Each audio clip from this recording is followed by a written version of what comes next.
This, my friends, is the ultimate sandwich. It's a stuffed loaf with grilled chicken and layer upon layer of delicious ingredients, and it's got a dipping sauce. Come on, let's do this. So it's super simple. We've got a griddle pan on. I've just put that on full whack. I've got 2 chicken breasts here. Butterfly them. Going to one side of the chicken breast and just carefully cutting halfway through. By cutting in half, you're making it bigger. It can take on seasoning and flavor much better, and absolutely it's gonna speed up the cooking by twice. And you can just score down there as well if you want. And I'm not gonna season it at this point, okay? I'm gonna season it later. Straight into the griddle pan. Let's wash my hands properly. Let's get some other jobs done. Slice the courgettes, about ½ a centimetre thick. Then with the peppers, push that little kind of stalk in and then tear it open.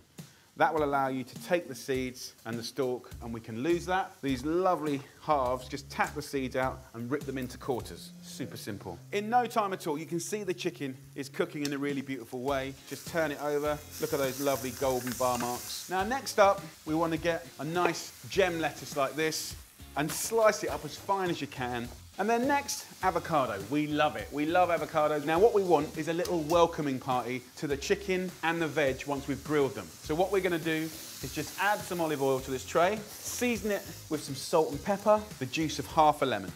So that's a nice, simple little marinade dressing. Let's just get that chicken and put it into that dressing and bathe it. And of course, it's gonna rest. And when it rests, the natural lovely juices will come out wonderful. Now, more grilling to do.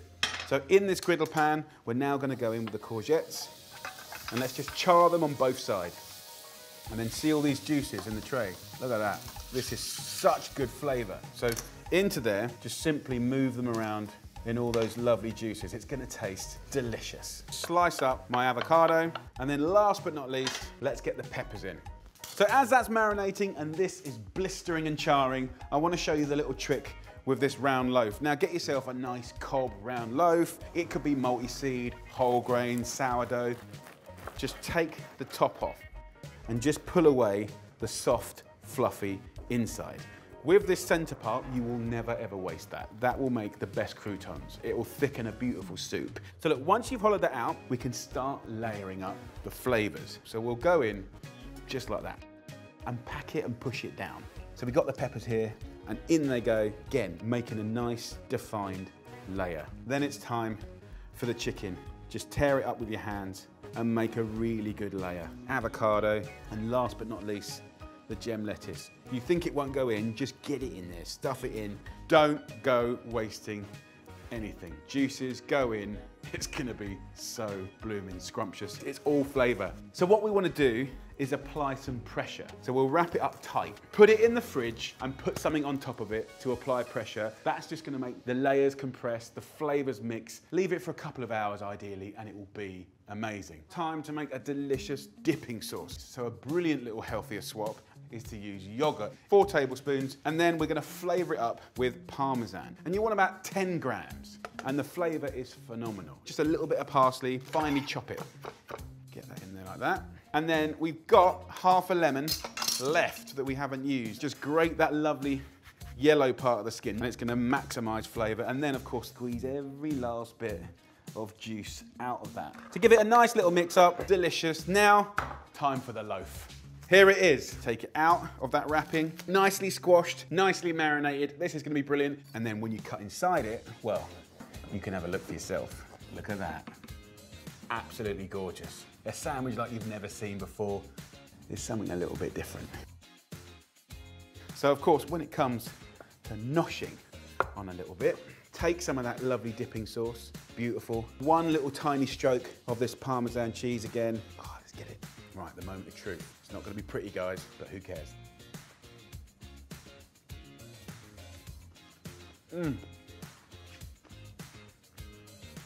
Full mouth, 1 minute. I love it. It's a proper comforting sandwich. Hi guys, hope you're well. So I'm going to show you how to make the most delicious sandwich. This is inspired by the American Sloppy Joe. It's basically the ultimate sandwich with gravy to dunk. It's filthy, it's messy, and it's the best. So whether it's Christmas time, Thanksgiving, or any time of year, this is a great thing to do with leftover meats. So I have some turkey here. What we can do is just pick this wing meat and even the skin into a pan. The pan is on a kind of medium-low heat. Exactly the same with the thigh meat. Just tear it up, all of it goes in. It's gonna be delicious. Just slice up the breast meat. I'll add that a little bit later because I don't wanna overcook the breast meat, okay? Push that to one side, happy days. So give that a nice little toss up. I wanna just get that crispy for 5 minutes. We've got the gravy here just ticking away. Now, to make this sloppy joe amazing, I wanna get some tang in there and some crunch. So there's 2 things I'm gonna do that are very, very straightforward that's gonna make this sandwich epic. First up is a barbecue sauce. There's nothing glamorous about this, guys. It's basically a load of things you've probably got kind of blended together, equal quantities of brown sauce and ketchup in a bowl. I'm gonna have a few good shakes of Worcestershire sauce, a good shake of Tabasco, English mustard, make it fiery, just mix this up. This sandwich is supposed to be a bit naughty. Of course, if you've got barbecue sauce in the fridge, feel free to use that. This is nice and hot now, so I'm just gonna add a little bit of my gravy, just a little bit, and I'll turn it right down, and I'll add my turkey breast in there, lid on top, and just heat it through. Now the pickle for me is everything. This is the thing that makes it really, really epic. I have a little jar of pickles. Get a knife and just finely slice it. I've got a crinkle cutter, by the way. It just looks cool, but also it gives you a bigger surface area. On my right here is the leftover pickle, right? And often this gets thrown away. What we can actually do is kind of just reuse that. So if you take carrot and peel the carrot, once you've got rid of that outer skin, just don't stop peeling to create the most beautiful thin slithers. Just get your knife and slice it as finely as you can into the most beautiful little matchsticks. We've got the pickle, we've got the carrot, a little chili, finely slice that, and then let's get a nice apple. So with the apple, so just take a little slither off the end, and then you have a flat edge and it doesn't move around. And then nice thin slices through the apple, through the core, and then we'll slice the other way. A little red onion, finely slice that. And then if you want to take a herb, chili and apple, absolutely love mint, right? Really, really nice. I'm just going to rip the top off. These stalks you can keep for flavouring soups and stews. The leaves, just finely slice them, and then we'll just mix this up. And I'm gonna put it back in this jar, okay? So just stuff it back. Now the acid from the vinegar and the seasoning will flavour all of this beautifully. It will stop the apple from going brown. Get the lid on tight, turn it upside down, in the fridge. It's good probably for a week, week and a half at least. So, gravy's ready, the meat is good. Let's get this party going. I don't wanna rack up like 10, 15 sandwiches. No. Just put it out, turn your little kitchen into a little sandwich bar. And then, here we go, welcome to Jamie's. Get me buns. I only got 4 customers today, but you never know, we might get busier. Just cut that in half. So right, let's load this little bad boy up. Some of that barbecue sauce. Nice. Don't worry about being messy. I think this whole dish is about celebrating messy. Look at that, come on. Let's get into that pickle. Beautiful. Get that sandwich on top. And now we need a swimming pool that is full of beautiful gravy. A load of hot, steaming gravy. Look at that, come on. And then you get your sandwich. I mean, look at this. Come on, look at that. And then you go for the kill. You go for a dunk, and then you have to look at it, because if you put it straight in your mouth, you're gonna burn yourself so badly. But when the pickle starts to wink at you, it's time.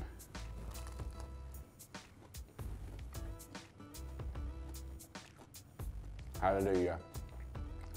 There's no polite way to eat this sandwich, guys. There's gonna be gravy all over your shirt, all over your chin. If there's anyone sitting next to you, there'll be gravy all up them as well. But if there's one thing for sure, is you'll be happy. And everyone eating this will be happy.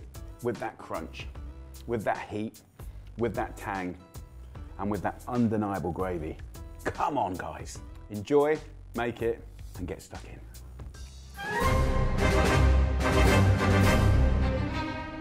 The tasty delight I'm tackling now, it's a bacon sandwich. My mate Pete swears by his version, and I swear by mine. We both start with white bread. Well, mine's got to be square, I'm afraid. And mine's got to be a blue round. And of course, it's got to be streaky for me as well. And for me, got to be smoked back bacon, always. Let's do it. First of all, I always put the bacon into a cold pan No oil at all, so it cooks in its own fat. I turn it on really, really low so it melts before it colours. That's the most important thing. Beautiful. So what I'm doing is just a little bit of oil in a pan just to stop it sticking. I believe the best way to cook bacon is under the grill. As it kind of blasts it does funny things and it curls up, and the eye meat kind of creates this little cup that has this like natural little pork sort of gravy inside it. The problem with that is, right, all the bits that have curled up and bubbled, they're not going to get crisp on the bottom. Get something to weigh it down with. You know, just a little pan like that. Okay, so actually mine's done, Pete. Yeah, mine is it's really nice and flat. Next, I assemble a sandwich before the final cook. Ooh. I've just got to have a tiny bit of butter in the bread. That's right for me. See, I don't like to take it to the point where it's actually crisp and you can snap it. A perfect layer of bacon. And I should pop it back in the pan. All that lovely bacon fat is just going to pick up in the bottom of the sandwich. Just to make sure the bottom is perfectly evenly coloured, I sometimes put the weight on it. Well, let me tell you what happens to my sandwich. I'm not going to butter my bread. Take the bacon to one side. I'm just going to get my eating side there and clean off any of those bits here and push the middle bit down so there's that lovely fry in there as well. Oh, yeah. Next stage is the slicing. Bacon rashers are going that way, north to south, so that means I slice east to west, giving you 4 fingers of sandwich. I'm going to show you how technical mine is. Get a knife, go from one corner to one corner, and just cut it in half. And that's it. All we need now is a bit of sauce for our sarnies. I love a bit of brown, but Pete likes a mix of ketchup, mustard and chilli sauce. Why don't I try a bit of yours, you try a bit of mine? Yeah. Whoa. Oh, that's nice. All your fat is in the centre and it's delicious. I like the difference of texture, the crispy, the soft, and then the crispy again. So it's like triple pleasure. Thank you, Pete. That was lovely. It's a pleasure, man. I enjoyed it. The ultimate toasty. Oozy on the inside, but topped off with a crown of crispy cheese. We're not using flashy sourdough bread. We're using a nice, humble white bloomer. About a centimetre thick. Get yourself some nice butter. Room temperature always helps. A fairly light buttering and do both sides of the butter. Get yourself a box grater and you can use any cheese that you love. That's going to melt nicely. A good cheddar, Red Leicester, fantastic. Once the cheese is grated, pile a handful onto your buttered bread and give it a squeeze. And we're going to put it into the pan. You'll need your frying pan on a low to medium heat. So what we want to do is spend about 3 minutes on each side getting it beautiful and golden. It's that perfect temperature to get the middle oozy. Now I'm going to place some weight on the top and just use whatever you got around you just to weigh it down flat. So, okay, let's remove the weights now. And we have here a perfectly legitimate toasted cheese sandwich, right? Lovely. And many would be happy with that, okay? I ain't, right? I'm gonna grate a layer of cheese around the bottom of my little pan here. And almost think of it like a little doily. And we're gonna take this cheese sandwich and we're gonna put it bang on top. And in the course of a minute and a half, it brings out completely different flavors from the cheese. So you can see the fat splitting from the cheese, and that's another opportunity. Fat is coming out. Fat means we can add flavor. It's just a tiny little pinch of KM. Tiny. You probably won't even see it, but you will taste it. Not as in hot, but as in like kick. Be quite rough with it. Don't be scared of it. And then you get underneath it and you just hold it. And by the time that we count to 30, we've then created our crown. I mean, I would love to cook that for the Queen. Then we put a little bit more cheese and we put it in the middle. And this is the final turn. 4 turns to perfection, guys, 4 turns.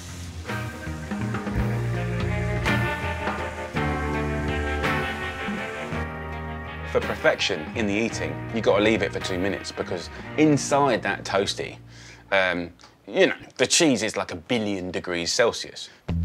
Let's get the brown going, the ketchup going. Go and grab that mango chutney out the back of the cupboard. This is what makes the world go round. Crispy, gooey, fluffy, golden perfection. My super-sized Mexican club sandwich. Every single element rocks its big Mexican sombrero. And it all comes together inside a hot, steaming baguette. Crammed with black and gnarly chicken and crispy pancetta, this has big flavour. Plus, this is no average guacamole. It's packed with attitude and fresh ingredients, so you know exactly what's in it. All that and a gorgeous dressed chopped salad on the side. What a fantastic lunch, brunch or tea time treat for 4, served in under 15 minutes. Okay, so if you're gonna do a club sandwich at home, it has to be really, really good. Every detail has to be bang on, okay? So I've got 4 bits of pancetta in a pan. I'm just gonna put that in as is, let that render out and go crispy. So that's the first bit done.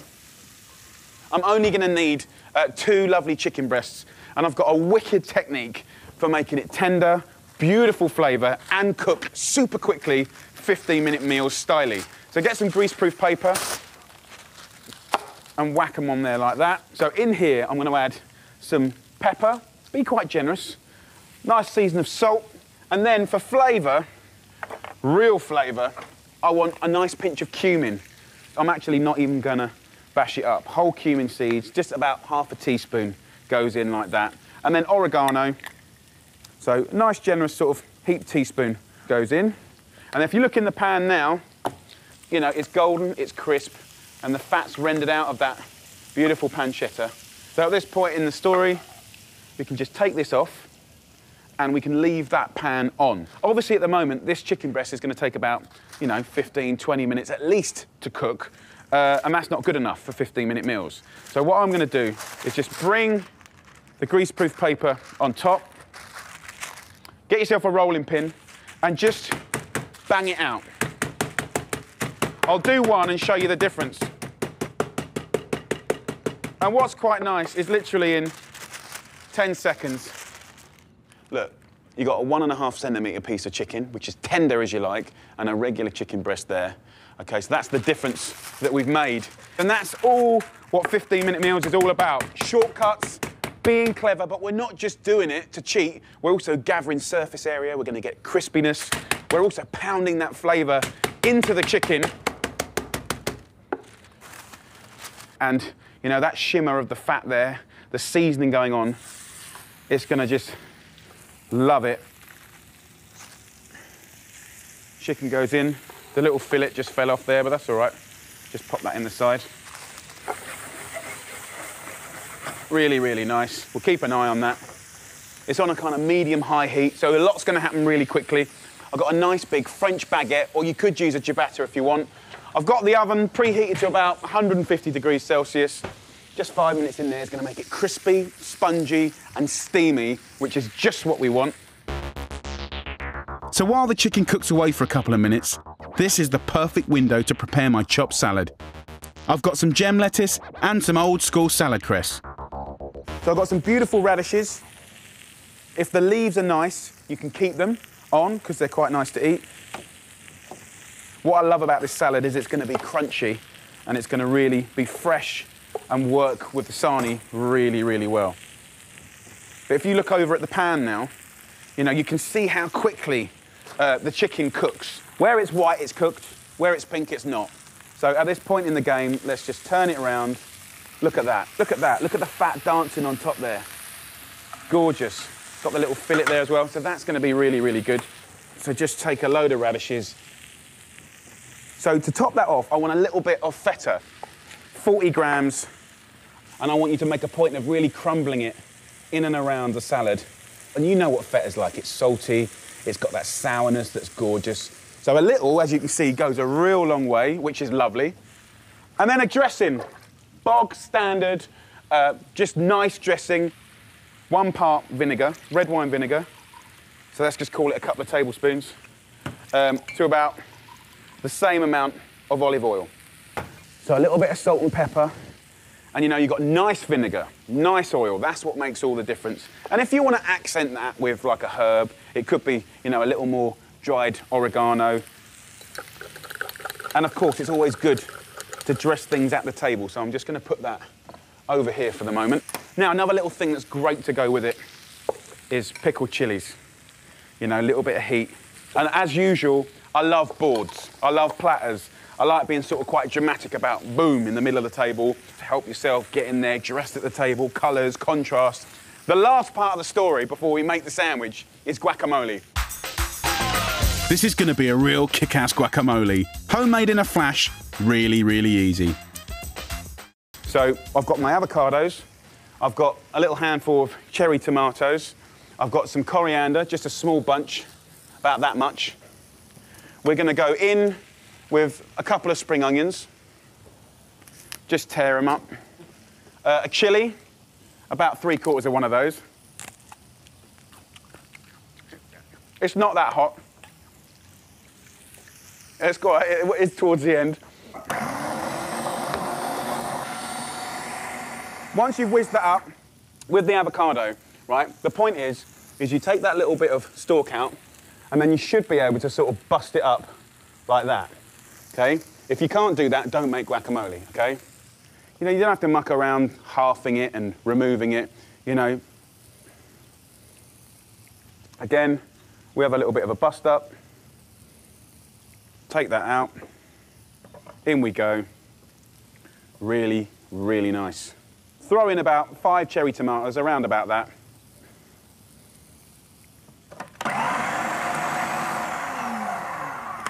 Right, we need acidity, right? Lime. Lime like a ray of sunlight when you're really cold. Do you know what I mean? You've got to wake it up.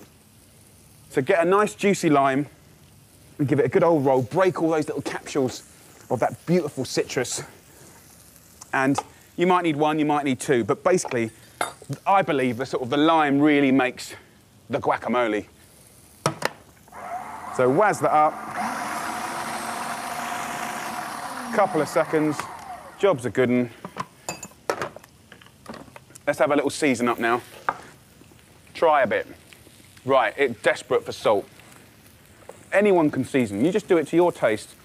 All I'm saying is if you're gonna do it, make it be gregarious. Make it be the mate at the party that's a right handful, that's way too mouthy. That's what guacamole is all about. The guacamole is sorted, and now my Mexican feast is taking shape. The chicken's had about 8 minutes and is almost done, and the pancetta can go back in to warm up. So, with the final few minutes to go, the super-sized sarnie is ready to be built. So, you want a serrated bread knife. Use a little oven cloth so you don't burn yourself. And just make a point of using the length of the knife. My wife always takes the mickey out of me because she does like the toast in the morning for the kids, and like she always puts her weight on it and like squashes it, and then like there's this weird mutant toast, and I'm use the length of the knife, Obi-Wan. Right, so use the length of the knife and just cut in. Right, so bust that open. Look at all that beautiful steam. We want the steam and we want the crispiness on the outside. Let's get that, look at that. Look at that chicken breast, sizzling away. Just sizzle, sizzle, that's exactly what we want. Crispy bacon, little extra bit there. Run your knife through there and slice it up. And actually, 2 breasts of chicken goes a long way. What's the point in spending loads of money on meat if you really don't need it in this lovely, delicious dish? So we've got the chicken. Look at that one, I just bust it up. Gorgeous, juicy in the middle, gnarly and blackened and lovely on the outside. We've got our gesture of crispy bacon. Then with the guacamole, literally as if you're a trainee plasterer, you know, get it on. We're using this instead of butter, you know, but it's all the better for it. You know, you're not losing nothing, you're gaining loads. Smear it, be generous. Okay, so then we go in with just lines, crisscross it. See all this juice in the bottom of the board, don't lose that. Those last bits of chicken, take all that beautifulness. Break up the bits of bacon. And then on with the roof. Look at my little mate here. Wicked little salad, pickles, better guacamole if you want it. Just spoon over that gorgeous salad dressing and finish this feast with a slice or two of lime and a little coriander. After all, we are in Mexico. And there, my friends, is a perfect big sarnie, all in 15 minutes.